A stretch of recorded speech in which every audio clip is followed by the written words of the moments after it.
اچھا اس میں ایک اور بات، بس یہ آخری بات، پھر آپ کا ٹائم بہت زیادہ لے لیا میں نے، کہ دیکھو پردے کا حکم عورت کو ہے، مرد کو نہیں ہے. مرد کو یہ کہ وہ ریزرو رہے، انٹیوں سے فری ہونے کی کوشش نہ کرے، لیکن اس کا یہ مطلب نہیں ہے کہ بدتمیزی شروع کر دے ان کے ساتھ. سمجھتے ہو کہ نہیں سمجھتے؟ جیسے یونیورسٹی میں لڑکے ہیں، ہم ان کو کہتے ہیں کہ یار آپ کے ساتھ جو کلاس فیلوز ہیں آپ نہ فری ہوں ان سے، اپنے کام سے کام رکھیں، جائیں، کوئی سلام دعا کی ضرورت نہیں ہے. کسی نے سلام کر لیا تو تمیز سے جواب دے دیا جائے. اس میں پھر آپ کا یہ جو ایٹیٹیوڈ ہے نا کہ فتنہ ہوگا اور میں نہیں، تو اگلی سمجھے گی کہ پتہ نہیں یہ سارے مولوی ہی ٹھرکی ہوتے ہیں، انہی کو بہت زیادہ فتنے کا اندیشہ ہے، باقی تو سلام دعا کر کے نکل جاتے ہیں. کچھ چیزیں زمانے کے ساتھ کیا ہو جاتی ہیں. پہلے زمانے میں جب پردے کا ماحول تھا نا تو لڑکی کا سلام کرنا ہی غلط سمجھا جاتا تھا، وہ واقعی غلط تھا. اب جب پردے کا ماحول نہیں ہے تو یہ ایک نارمل روٹین کا حصہ بن چکا ہے. آپ جہاز میں جاتے ہو، ایئر ہوسٹس آتی ہے، سر کیا چاہیے آپ کو، آپ یوں بولو جو اللہ کی پناہ چاہیے، دفعہ ہو یہاں سے، ہمارے شیخ نے کہا ہے کہ نظر نیچی رکھو. تو اس سے عورت کے فتنے سے تو شاید بچ جاؤ آپ، لیکن ایک اور فتنہ، وہ بولے گی پتہ نہیں کیا اس کو کوئی ٹھڑک ہے، کیا ہے کہ مجھ پہ نظر پڑ گئی تو پتہ نہیں اس کو کیا ہو جائے گا. تو کوئی بھی ایب نارملٹی والا کام کرنے کی کوشش، نارمل جیسے سارے تمیز سے سفر کر رہے ہیں نا ایسے آپ بھی تمیز سے سفر کرو. یہ کہنے کا مقصد ہے. نہ گھور گھور کے اس کو آنکھیں پھاڑ پھاڑ کے دیکھو، اور نہ ایسے بن جاؤ کہ جیسے پتہ نہیں سارا تقویٰ اور للہیت آپ پہ نازل ہو رہی ہے. نارمل بنو، اپنے جذبات پہ کنٹرول کرو، بولو بھائی میری بہن ہے، بس ختم ہو گئی بات. اب یہ میں اس لیے بتا رہا ہوں کہ بعض دفعہ علماء کے ساتھ بھی ایسا ہوتا ہے. مجھے تو یاد ہے ایک دفعہ میں کسی باہر کی ایئر لائن میں سفر کر رہا تھا. اب کوئی کیمرہ سے ویڈیو بنا کے ڈالتا نا، میں تو یہ ڈر رہا تھا یار کسی نے ویڈیو بنا کے ڈال دی تو میرا تو بیڑا غرق، میں تو ایئرپورٹ پہ اترنا مشکل ہو جائے گا. اب ایئر ہوسٹس تھی، وہ ایئر لائن بھی کسی دوسرے ملک کی تھی، ایمریٹس ایئر لائن تھی میرا خیال ہے. اب وہ ایئر ہوسٹس بھی عربی. اب ظاہر ہے ایئر ہوسٹس تو اکثر ینگ ہی ہوتی ہیں. اب وہ کیا ہے، وہ بیچاری، اس کو اردو بھی آتی تھی کیونکہ پاکستان سے اتنے زیادہ اس کو اردو آ گئی تھی. اب اس نے کہا کہ میں آپ کے بیان سنتی ہوں بڑی عقیدت سے نا، تو کھانا وانا سب کو اس نے سرو کیا. پھر میرے ساتھ 2 سیٹیں خالی تھی، ادھر ہی آگے بیٹھ گئی ہوں. اب یہ روسز بیٹھ گئی، کہہ رہی ہے وہ آپ سے مجھے آدھا گھنٹہ اس نے مجھ سے بات چیت کی ہے.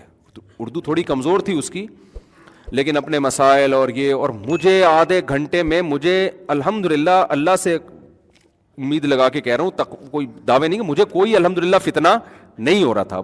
کہ جو ہے نا جیسے ایک ٹین ایجز لڑکوں کو تو وہ تو شاید یہ تاریخی لمحات ہوں ان کے لیے نا، ڈائری میں لکھ لیں.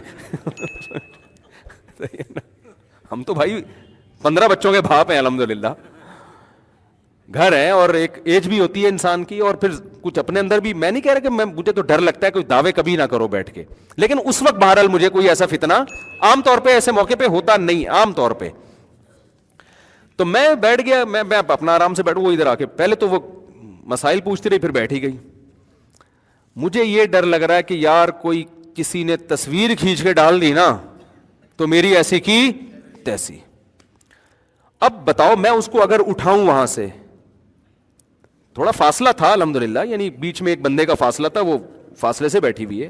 اب میں اس کو بولوں کہ آپ یہاں سے چلی جائیں تو یہ غلط رویہ ہوگا.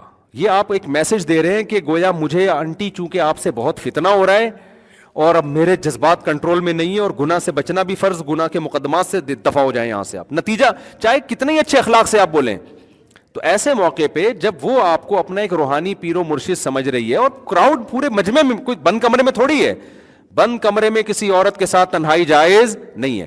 اتنا براڈ مائنڈڈ نہ بن جائیں کہ شرعی حدود ہی کو کراس کرنا شروع کر دیں. نبی صلی اللہ علیہ وسلم کی صحیح حدیث ہے کہ ایک مرد اور عورت تنہائی میں اکٹھے ہوتے ہیں، تیسرا کون ہوتا ہے؟ شیطان. تو بند کمرے میں کبھی چاہے کوئی بھی آ جائے، کوئی خاتون آ جائے نا، کوئی کہ بڈھی ہو بیچاری، کوئی بوڑھی ہو 75-80 سال کی ہو، ایک الگ بات ہے، لیکن ینگ کوئی عورت آئے کہ میں نے تنہائی میں ملنا ہے آپ سے، میں کہتا ہوں بھائی آپ یہاں بیٹھیں اور دروازے میں اپنے آفس کے کھول دیتا ہوں. میں لڑکوں کو بول دیتا ہوں بھائی یہ اپنی بات شیئر نہیں کرنا چاہتی، آفس کے دروازے کیا ہوں گے؟ کیوں آپ اتنا نا براڈ مائنڈڈ بن جائیں کہ شرعی حدود ہی کو کراس کرنا شروع کر دیں نا. پھر اگر وہ کہیں نہیں دروازے بند، میں دروازہ بند نہیں ہوگا بھائی، ٹھیک ہے نا، کیونکہ فتنے کا آپ بدگمانی کا موقع بھی نہ دیں اور پھر اپنے اوپر اتنا اعتماد کرنا. تو 20 قسم کے ہوتے ہیں. تو جیسے جاہل پیر لوگ مل رہے ہوتے ہیں تو نہیں بھائی اب دروازہ کیا ہوگا. ایک دفعہ تو میرے ساتھ ایسے ہوا, میں کسی گھر میں اکیلا تھا تو ایک خاتون آئی, وہ گھر کے اندر ہی آ گئی, جیسے وہ آئی ہیں میں باہر آ گیا. میں نے کہا یا تو آپ یا میں, دونوں میں سے ایک ٹائم پہ یہاں رہے, میں نہیں اندر جاؤں گا بھائی, کیونکہ اسلام نے منع کیا ہے. پھر میں نے گھر والوں کو فون کیا, گھر والے آئے تو پھر گھر والوں کی موجودگی میں ان سے ملا. لیکن پبلک میں وہ سب کے سامنے ادھر آ کے بیٹھے تو کیا چکر چلائے گا یار, ایسے خدا نخواستہ کیوں یعنی بدگمانی انسان کرے.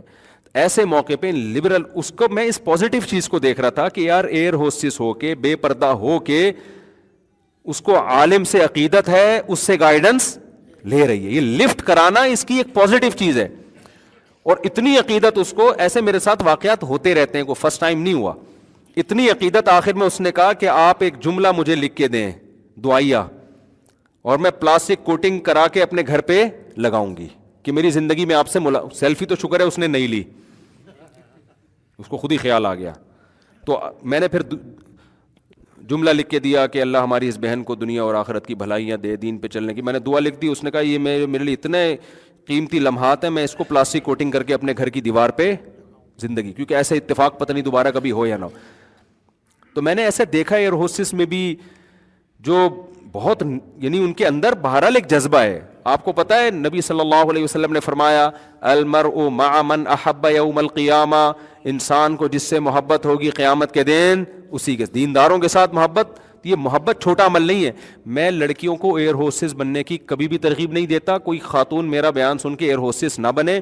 مجھے یہ جاب اچھی نہیں لگتی, شریعت کو اچھی نہیں لگتی کہ اتنے مردوں میں آپ سرو کر رہی ہو. میں اس کو پروموٹ نہیں کر رہا, میں بتا رہا ہوں کوئی بھی کر رہی ہے کسی مجبوری سے یا خوشی سے, لیکن اس میں اگر ایک عیب ہے تو بیسیوں اس میں خوبیاں بھی بولو نا ہوں گی, بیسیوں خوبیاں بھی ہوں گی.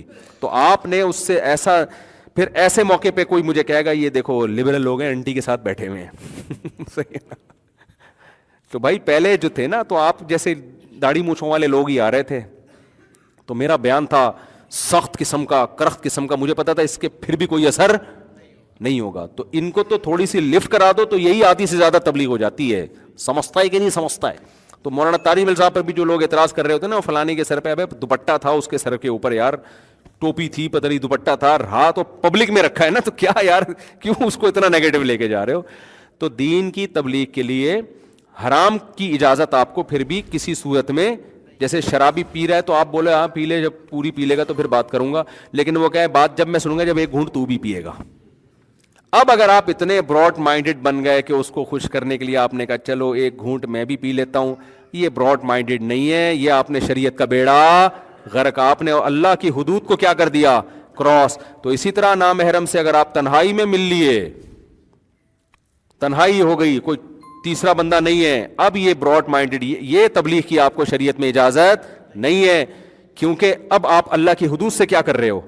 تو پبلک پلیس ایک الگ چیز ہے, تنہائی میں ملنا ایک الگ چیز ہے.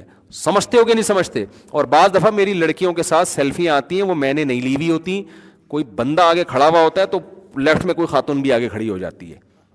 اب میں بچنے کی کوشش کر رہا ہوتا ہوں, لیکن دھکا دینا ایسے موقع پہ, اس کو بھگانا, یہ اخلاقی حرکت نہیں ہے. تو خوشی سے نہیں کبھی بھی. مجھے تو گھر سے جھاڑ پڑتی ہے. ایک دن کسی لڑکی نے, ٹک ٹاکر تھی وہ, میرے ساتھ سیلفی, میں کسی اور کے ساتھ, وہ بھی آگے کھڑی ہو گئی, فوراً میرے گھر سے میسج آ گئی یہ کون ہے بھائی. وہ اتنا نبھانا مشکل ہو گیا, میں نے کہا بھائی مجھے خود نہیں پتا کون ہے صحیح ہے نا, تو میں پاگل تھوڑی ہوں یار. اس پہ پھر لوگوں کے بھی تبصرے آ رہے ہیں. اگر میں اس طرح کسی کو کوئی دھکا دے گا تو یار کیا دین کا وہ جائے گا اس میں. تو وہ دوپٹہ لے کے بیچاری ایک مولوی کی عقیدت میں, مولوی سے یا عالم سے اگر وہ عقیدت کرے گی تو اس کا مقصد مذہب سے محبت ہی ہے, اور کوئی اس کا مقصد نہیں ہے. باقی جس نے سیٹنگیں کرنی ہوتی ہے نا غلط ہو, وہ پھر کھلے عام سیلفی نہیں, وہ پرچیاں چلتی ہیں, وہ آپ اتنے گھننے آپ بھی نہیں ہو بنو. جب کوئی غلط ہوتا ہے نا تو پھر یہ نہیں ہوتا کھلے عام, وہ یہ ہوتا ہے عقیدت کے نام پہ ایک پرچی پکڑا دی. ہمارے زمانے میں ایک بچہ تھا محلے کا جو سیٹنگوں میں استعمال ہوتا تھا. کسی نے بھی کسی لڑکی کو کوئی پرچی, اب تو موبائل آ گئے ہیں نا, تو پکڑا دی, وہ دے کر آ رہا ہے. ایک دن پکڑا گیا, پٹا وہ دبا کے نا, وہ پکڑا گیا تھا.